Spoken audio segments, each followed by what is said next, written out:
Welcome to the Great Detectives of Old Time Radio from Boise, Idaho. This is your host, Adam Graham. If you have a comment, email it to me, box13@greatdetectives.net.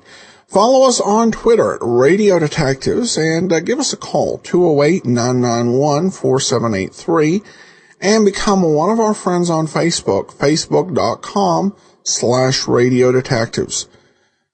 Well, one thing that's somewhat different about Pete Kelly. Pete Kelly was not just a radio series, of course. It also became a movie for Warner Brothers with a somewhat disappointing box office. And it, in addition to that, there was a television series from the late 50s, and it didn't catch on it there either, which was somewhat surprising in a way, because 20s had actually been the subject of a couple of 1950s TV series. The famous Untouchables, and perhaps the less remembered, the Lawless Years. What made Pete Kelly's Blues different than a lot of the programming made about the big 20s and the Prohibition era was that the focus was not on the bootleggers, the criminals, the up-and-coming, the Dutch Schultzes in this sort of golden age of crime, nor was it on the police, those who were fighting them, the Elliot Nesses. This was about somebody who was frequently caught in the middle, and apparently did not elicit as much interest. The series, with its as a radio show, was welcomed with it, sort of its innovative style, another production by Jack Webb, and also the music. The music here is amazing, and it alone makes Pete Kelly's Blues worth listening to. All right, well now, let's go ahead and take a listen. It's time for the episode Vera Brand. This one's about Pete Kelly.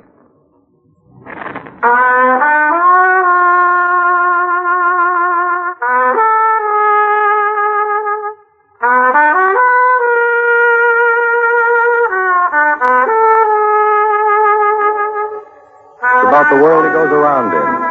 It's about the big music, and the big trouble, and the big 20s. So when they ask you, tell them this one's about the blues. Pete Kelly's Blues.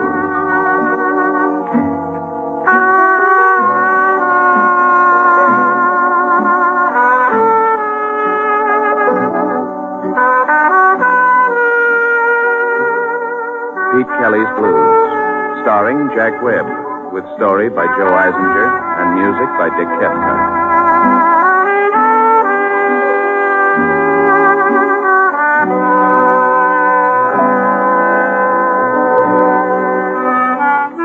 My name's Pete Kelly. I play clarinet. You'll find us at 417 Cherry Street, Kansas City. It's a standard speakeasy. Before Prohibition, the building housed a cleaning and dyeing plant. It hasn't changed much.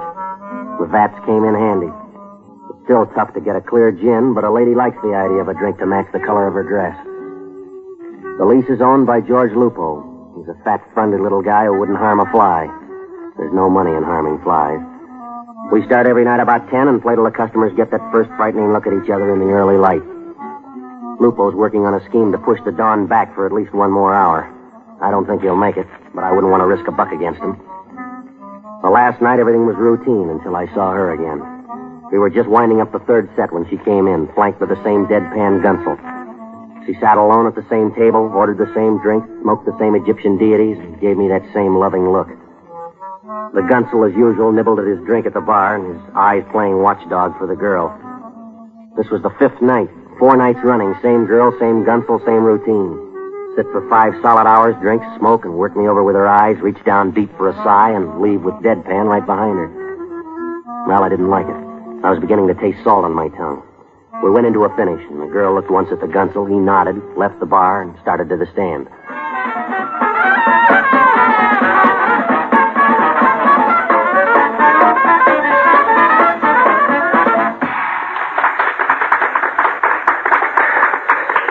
All right.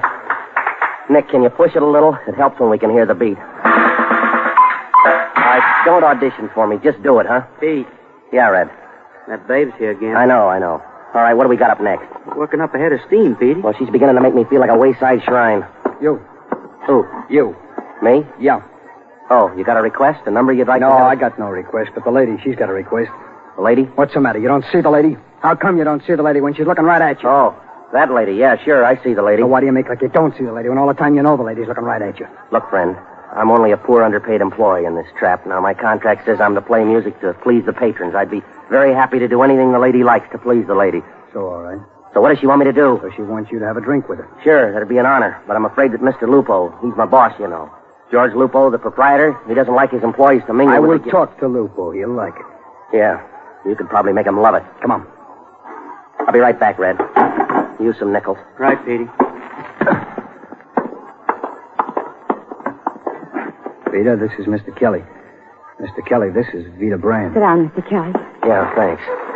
All right now, Vida? You happy? I'm getting happier by the minute. Sure, you want me to go back to the bar? Sit here, it's more friendly. Hello, Pete. Hello, Miss Brand. Vida.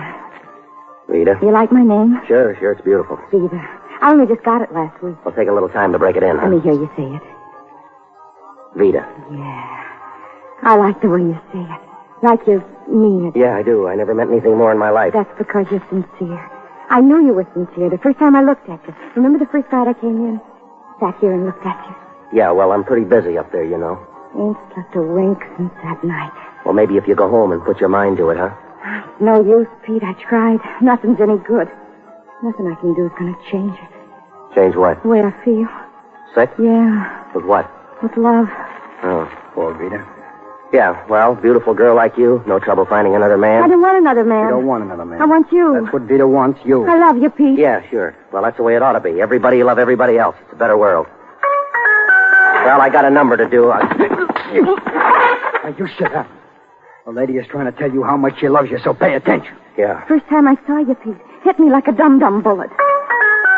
Well, excuse me. I have to earn a buck. Frame it. It's the last one you'll have to earn. All right. Let's do one. What do you got up? Till we meet again. All right. Petey, Yeah, Red. that babe, I got the rumble on her from Lupo. Yeah. Ever hear of a citizen named Bacalidi? The three-for boy. 3 killings for the price of 2. All right, Red. Bundle it down, huh? She belongs to Bacalidi's loser, Petey. Loser. Yeah, you told me what, now tell me how. Well, let's try one. Let's do it till we meet again. All right, we'll make a slow intro out of the last 8. We'll go back to the top. Nick, you take the first 4 going in. Everybody got it? Guilty. All right. Let's try it.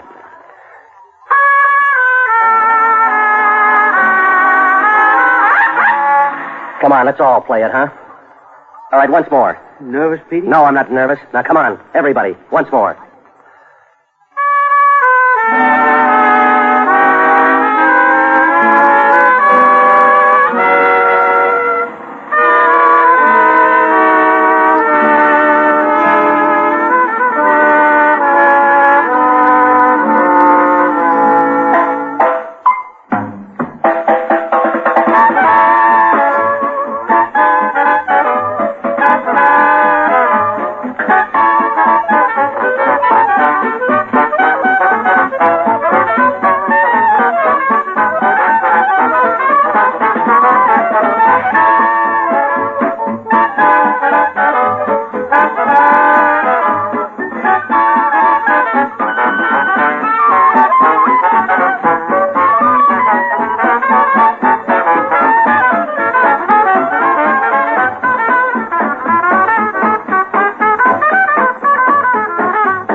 All right. No break. Pete, Gunsel's heading this way again. Yeah, I know. What do we got up next? Blue, sweet little you, and his Dixie one All right. Now, look, friend, I got a job to do. Just on it. Let's go. Where? Now, you listen, Buster. This ain't a lollipop poking you in the gut. I can drop you and be out of here before you hit the floor. Yeah, let's go.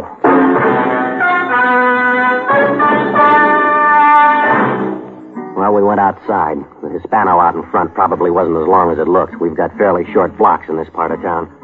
Vida took the wheel. She banked low around the corner, pulled out of a half Immelman, gained a little altitude, and flew blind for downtown Kansas City. Vida glanced at me from the corners of charged eyes. Itch just glanced at me. I leaned my head back and closed my eyes. The Hispano whipped down Main Street, lost altitude as we gained the deserted financial district, made a perfect no-point landing at the side entrance of the Grundy Bank and Savings. Well, we went into the bank through the family entrance. One light was burning, and it hung low over the biggest dice table I ever saw in any bank. The stick man was busier than a flea on a fat lady. He called the plays and called the points, and not one of the 50 torpedoes glanced at us as we climbed a short flight to an upstairs office. 2 men were in the room. One, a shadow dressed in dark clothes, looked through a small window onto the dice game down below. A Tommy gun rested easy across his knees. The other man sat behind a desk no bigger than the loading platform at Union Station. He was counting money. Neat, orderly piles of bills were stacked around him like a well-trimmed hedge. We waited while he finished thumbing a book of 50s. He just held them up to his ear, fanned them once, made a note on a pad by his elbow. Finally, he turned his swivel chair to face us. It was all chin and jaw. He leaned back, made a church steeple with his fingers, threw me a credit manager smile, and rocked his chair gently to and fro. Well, come in, Mr. Kelly. Sit down. You're among friends. Yeah, thanks. Pete, permit me to introduce you to this here gentleman here who's very fond of you. Sure, everybody loves me tonight. Oh, he doesn't love you. Only I love you. He's merely very fond of you. I am Baccalidis. Yeah. He's confused. Ain't he cute? Ain't he cute when he's confused? What is your confusion? How much time do you have? I am at your disposal. Well, now, look, it runs something like this, Mr. Baccalidis. I play cornet, see? At 417, I mind my own business. I try not to poke a thumb in anybody's eye. Well, I noticed this young lady here sitting out front, and tonight she asked me to have a drink with her. Well, naturally, I'm flattered. Yes, but, yes, I know all this, but what is your confusion? Well, it seems that this young lady here has some kind of an idea that she sort of likes me and... Loves you, Mr. Kelly. Yeah, well, loves me, like you say. Well, I don't figure myself for no Rudolph Valentino, so I get an idea that it's a rib, you know, and especially since I know how both of you... Not both. One. Me, I love Vida very much. Oh, darling, you're sweet. Yeah, that's right, for a fact. And when Vida thinks it over, I'm sure she's There's gonna... nothing more to think over, Mr. Kelly. Vida has stopped loving me, all right, I face it. It makes me very unhappy, but I face it. Now she loves you. She wants you. I know how unhappy this can make her. I do not like for Vida to be unhappy, so Vida and me, we talk it over. We decide you will marry Vida. Thank you, darling. You're sweet. There's nothing, Vida. You know how I will do anything to make you happy, anything. All right, now how about doing something to make me a little happy, huh? But I give you Vida. Yeah, well, I pass. You refuse? Oh, Pete, you don't mean that. You have made Vida cry. I do not like to see Vida cry. Tell her you do not mean that. Goodbye, friend. I got a number to do at 417, and it ain't Here Comes the Bride. Yeah. Pick him up. On your feet. You will ask Vida to be your wife. What's the next best offer? Itch, don't hurt him. I won't. All right, Itch. I think Mr. Kelly wants to say something. Yeah. Kelly. Huh? Who am I? Huh? You hear me? Yeah, I hear you. Whiskey. Put him in that chair. Come on, boy. Hold his head back. Yeah. All right, he is fine now. Yeah. All I need is a few kind words. I will give them to you. Just repeat after me. Vida, I love you. Vida, I love you. Mean it. Vida, I love you. Oh, Pete. Will you marry me? Will you marry me? Oh, darling, of course I will. Congratulations. We drink to it. To the happy bride and groom. Long life. Long life. Long life. Yeah. Now, here's how. Tomorrow afternoon, you and Vida will marry in City Hall. Itch will be best man. Then you go on a nice long honeymoon, drive to Canada in my Hispano, which I give Vida for a wedding present. Look, I got a job here in town, 417 Cherry. Go back to that crib. Tell the boss you quit. Tear up your cornet. I'm loaded, Pete. Loaded. All right. Here's a pound of 50s. Tomorrow morning, you buy some clean clothes, top to bottom, inside and out. You will meet Vida at City Hall, 2 o'clock. Here's a key to the Hispano. Take it. I'll kiss Vida goodnight. Yeah. Good night, Angel. I'll be the happiest bride in the world. Sure. And you'll be the happiest bridegroom. Yeah, or the saddest step.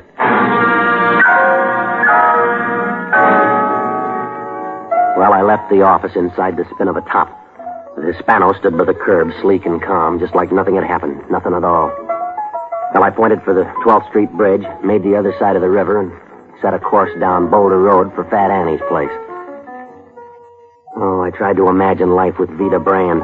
And then I thought of 6 painless ways of committing suicide. And I began to feel better. Fat Annie's place was doing a fair business for the lull hours. Maggie Jackson was standing back by the piano. I groped my way to the bar, ordered a bromo and ammonia, and listened.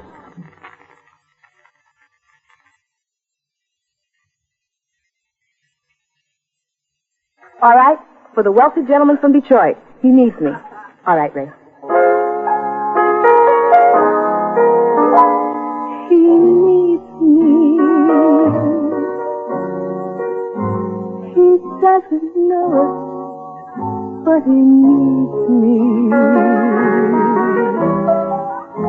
And so no matter where he goes, though he doesn't care, he knows I'm there. He needs me.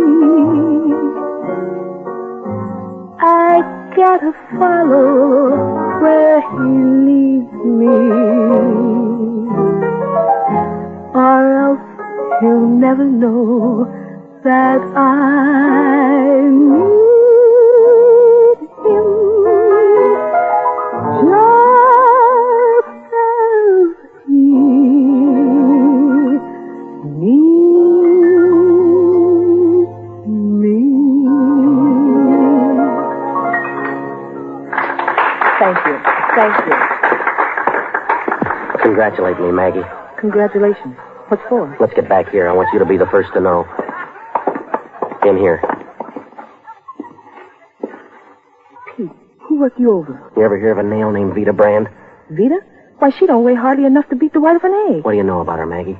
Nothing much for sure. Only she's Bacalides' package, and that makes her a package nobody tampers with. Nobody. Yeah, nobody but me. Not if you love life, you don't. I gotta. Who says? Bacalides says. Petey, you all right? Till tomorrow at 2 o'clock, yeah. What's then? Then's the wedding. Who? Mine and Vida Brand. Petey, you've gone simple for sure. You know what Bacalides will do to you? Look, Maggie, I just left Bacalides and Vida. He catch you with her? Look, that way I'm healthy. If he catches me without her, I'm dead in my socks. Petey, you're taking those risks too fast. Slow it down a little. Bacalides, he's just crazy about that woman. Remember Albino Artie? He once looked at Vida like Bacalides didn't buy it. That was 6 or 7 weeks ago. You seen Albino Artie for the past 6 or 7 weeks? No, nobody has. Well, hear this. Bacalides orders me to marry Vida at 2 o'clock tomorrow afternoon. Now square it for me. Why? And Vida, what did she say about this? Only that she loves me. She tell that to Bacalides? Right to his platinum teeth. I'm getting that feeling, Petey, like my grandmother used to get. And what's it tell you? That Vida's preparing herself to be a bride and a widow both in the same day. Yeah. Well, I better move. You do that, Pete. Fast and far. So long, Maggie. I will. And if I were you, I wouldn't stop moving till I heard him speaking foreign languages.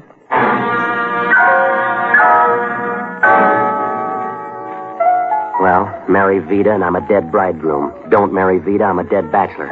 Well, I decided to try to be a live fugitive. I raced the Hispano back across the river, pulled up sharp in front of 417 Cherry. The brakes never made a sound. Lupo was pounding the cash register with both fists. He threw the usual glare at me as I pushed through to the bandstand.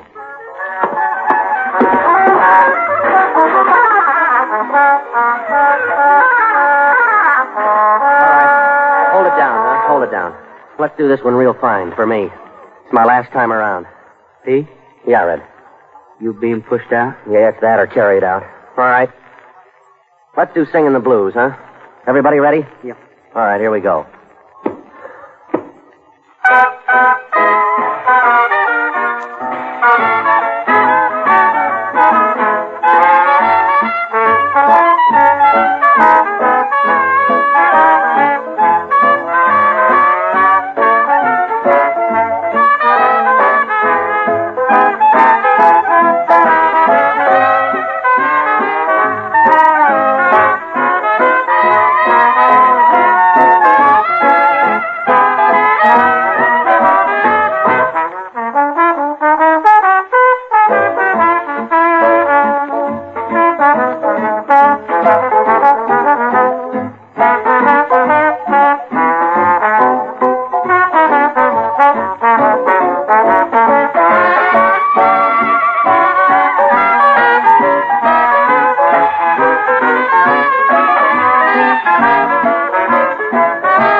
that'll do.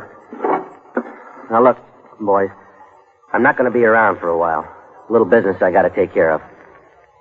Well, you'll hear from me, so just keep at it right here until... Red? Yeah, Pete? In the alley, huh?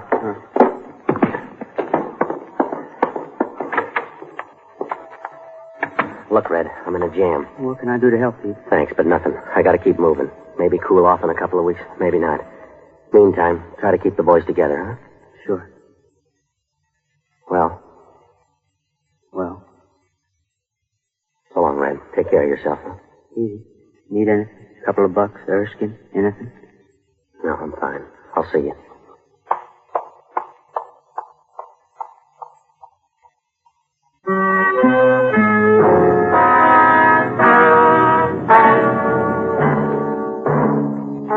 Well, it wasn't easy.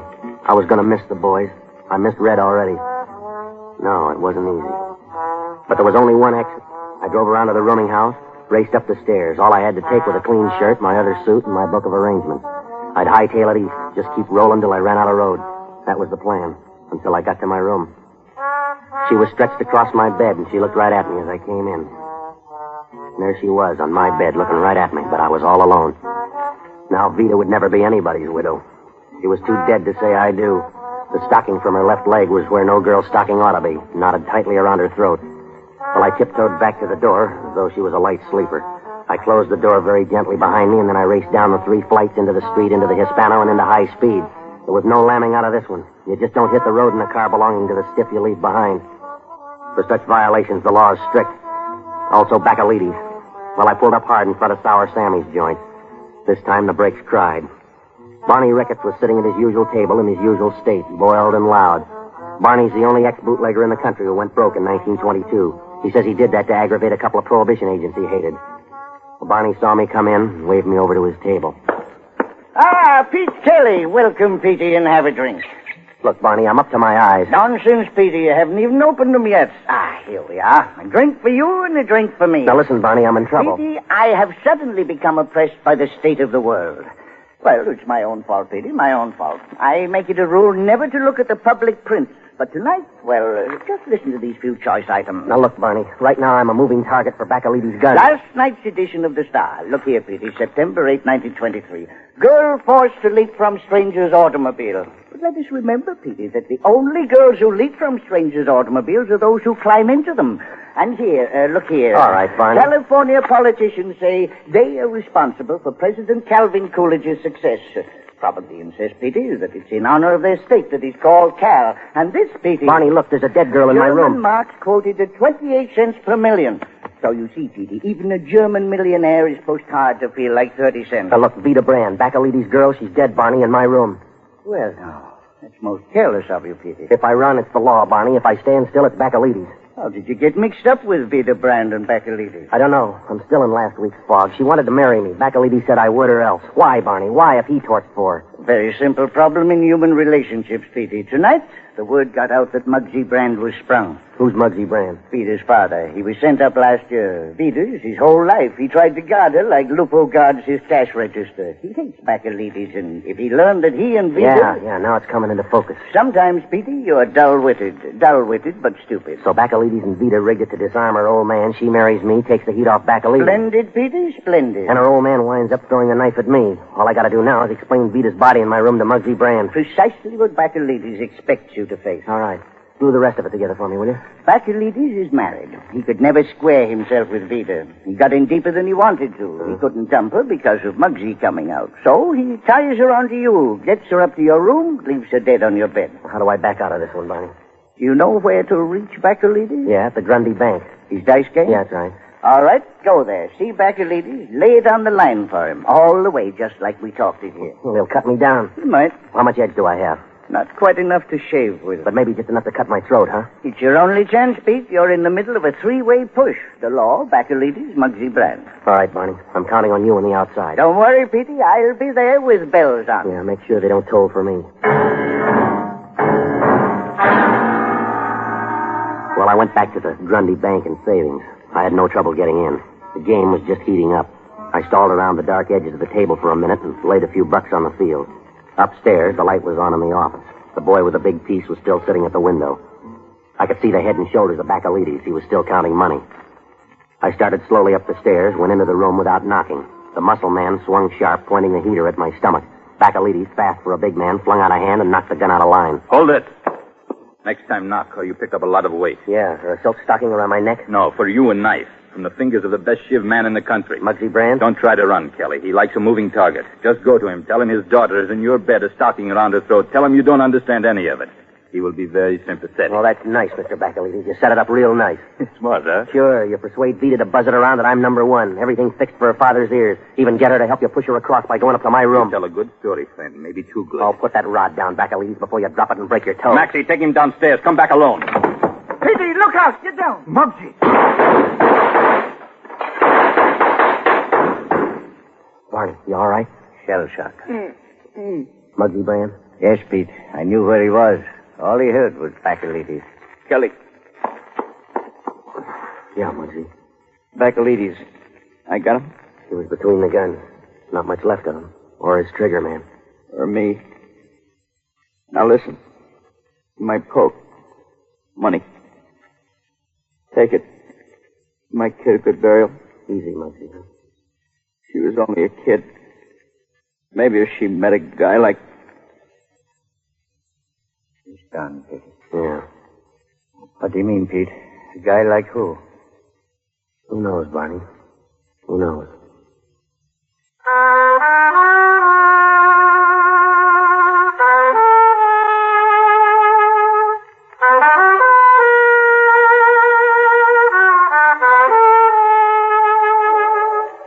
Pete Kelly's Blues, starring Jack Webb, with story by Joe Eisinger and music by Dick Cathcart, scoring by Matty Matlock.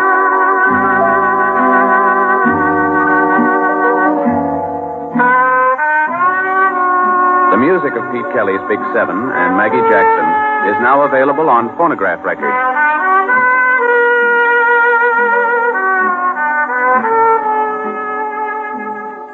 The proceeding was transcribed. It's the Silver Jubilee on NBC. There's another thrilling adventure in store for you tonight with Les Damon as the hard-hitting adventurer known as the Falcon. Later, hear the best in music, the tunes which America is singing. Yes, we bring you a sparkling new program devoted to the best in popular music and presided over by well-known musical director Meredith Wilson. Tonight, make a listening reminder to hear Meredith Wilson's Music Room. Les Damon as the Falcon, tonight on NBC.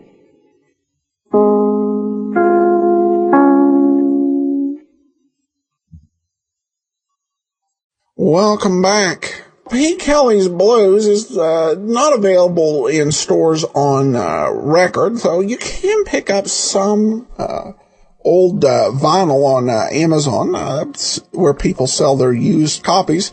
But it is still available on CD and MP3 download, which is incredible. Not the radio series, I should say, but the movie. The music from the movie remains absolutely amazing, with great instrumental pieces, as well as singing by Peggy Lee and the great Ella Fitzgerald. Really, quite a treat. This music just continues to be very powerful and brilliant. Years after it was first sung, even as all this technology has changed.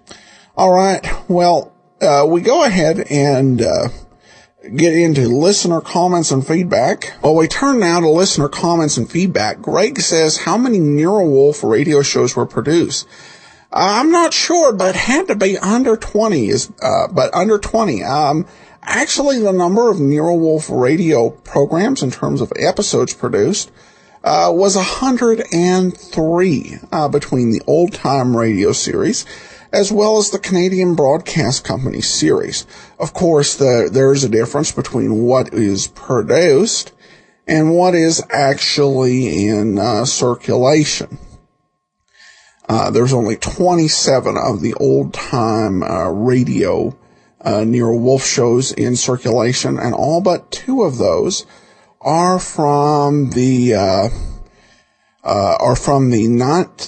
1950-51 series with Sidney Greenstreet. Well, Christine sends an email. She's from Jamaica. She's emailed before and said, I just listened to your post-show comments on episode 679 of Sherlock Holmes, The Adventure of the Veiled Lodger. Just so you know, Horlicks is a staple in Jamaican supermarkets. I never wondered about it before, but it's really interesting to know that this product that existed over 70 years ago is still in existence today.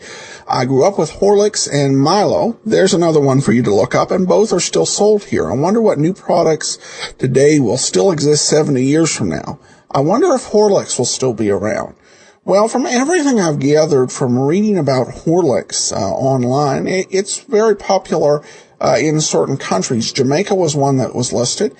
In addition, India and Pakistan was something that the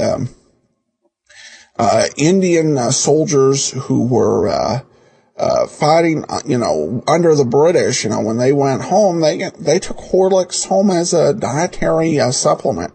So it's very, I suspect it will be around in some form. It's kind of odd that it's still in existence, but not sold in the United States unless it's like at a specialty store.